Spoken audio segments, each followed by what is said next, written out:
আসসালামু আলাইকুম, কেমন আছেন আপনাদের সবাইকে আকরান পেজের নতুন ভিডিওতে স্বাগতম। তো ভিডিও থাম্বনেল ও টাইটেল লিখে নিশ্চয়ই বুঝে গেছেন যে আমার চিনাচের বাচ্চাগুলার 2 মাস বয়স পূর্ণ হয়েছে। তো 2 মাস বয়স পূর্ণ হয়েছে বলতে এখানে তিনটা বাচ্চার বয়স 2 মাস 2 থেকে 3 দিন হবে, আর চারটা বাচ্চার বয়স একটু কম, মানে 1 দিন কম। 15 তারিখে এদের 2 মাস পড়ে যাবে ইনশাল্লাহ।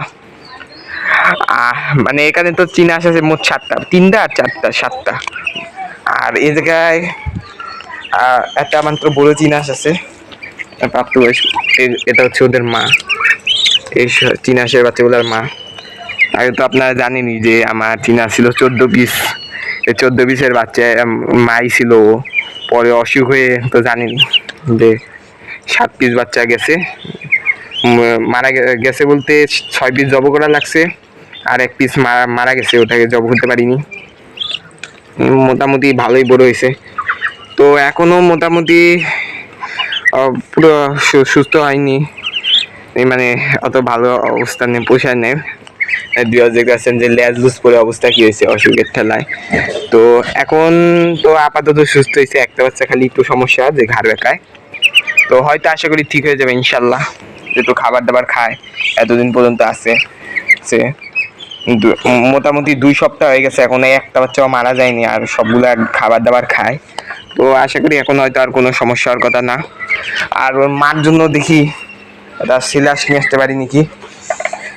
আপনারা জানেনই যে এরা যখন ফোটারও আগে যখন এরা ডিম এই চিনাসটা কুইসেছিল, ওই সময় এদের সিলাসটা মারা গেছে। তো ওই সময় আমার কিছু চিনাসের বীজ ডিম ছিল, আর এই চিনাসটাও বসে গেছিল। কিছু ডিম বলতে 21 পিস ডিম ছিল, মানে আরো আরেকটা আসছিল, ওটাও ডিম পারতেছিল। এখানে 21 পিস হয়েছে, এর নিজস্ব ছিল 13টা, আর ওই আসটা ছিল 8টা। তো এর নিচে বসাই দিছি, পরবর্তীতে 14 পিস বাচ্চা ফুটছে। আর আপনারা তো জানেনই যে একটা দুর্ঘটনার কারণে কয়দিন আগে যে আমার 7টা চিনাসের বাচ্চা মারা যায়, আর এখন 7টা বাচ্চা আছে। তো হয়তো খুব তাড়াতাড়ি এর জন্য সেলাস আনবো ইনশাল্লাহ। আপনারা সবাই দোয়া করে যাবে তাড়াতাড়ি আনতে পারি। আর এই পাশে বিয়ার দেখতে পাচ্ছেন না ফার্মগুলা, এদের করকরানি তো শুনতেই পেলেন। মানে বিয়ার বুঝতেই পারতেছেন যে হয়তো খুব বেশি দিন লাগবে না না এদের ডিম পারতে। আর এরা বিয়ার এত চঞ্চল, আর যে দেশি মুরগিটা আছে আর আমার যে পূর্বে দেশি মুরগিগুলা ছিল, ওইগুলা পর্যন্ত এত চঞ্চল না ছিল না যে চঞ্চল এই 2টা ফার্মেরই ছিল। যদি এর আগে যখন আমি ফার্মুরগি পালছি তখন জানি যে ফার্মের কি পরিমাণ চঞ্চল। তো বরাবরের মতো এইবারে ফার্মগুলোও অনেক চঞ্চল হয়েছে, হয়তো খুব তাড়াতাড়ি, বেশি দিন লাগবে না।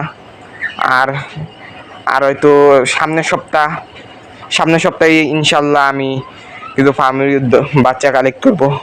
এই সংখ্যাটা আনুমানিক 10 পিসের মতো হতে পারে, 10 পিসের আশেপাশে। ইনশাল্লাহ চেষ্টা করবো 10 পিসের উপরই, 10 পিসের নিচে না আনার, সর্বনিম্ন 10 পিস আনা। আর এই পাশে বিয়ার দিতেছেন যে আমার কালো মুরগিটা, তো কালো মুরগিটা আলহামদুলিল্লাহ মোটামুটি সুস্থ সবল আছে। আর হয়তো খুব তাড়াতাড়ি ডিম পেড়ে দিবে, যেহেতু বাচ্চা সারা দিয়ে দিছে। আর ওর বাচ্চাগুলাকেও দেখাবো,